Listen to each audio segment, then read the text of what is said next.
Będąc w Maroko, miałam wypadek, a mianowicie zemdlałam padając na twarz, co skutkowało złamaniem nosa z przemieszczeniem i to konkretnie. Spędziłam 3 dni w marokańskim szpitalu, nos nastawili, zabezpieczyli i po powrocie do szpitala, doba w hostelu i powrót do Polski. Zaraz po powrocie w domu ukochany mówi do mnie, że chce mu się kochać, a najlepiej jakby mu loda zrobiła. Nos złamany 3 dni temu, a ten myśli o lodach. A ja o tym, jak tu wyzdrowieć. A ona miała na sobie tą maskę Batmana. Sina pewnie jeszcze cała. Ale on ją poprosił o dupczenie, czy puścił znak nietoperza z latarki na sufit?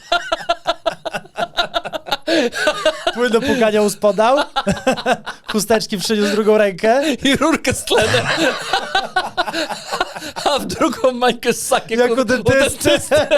Jedziemy, kurwa! Chcę, żeby ci było komfortowo. Ale nie kręć głową.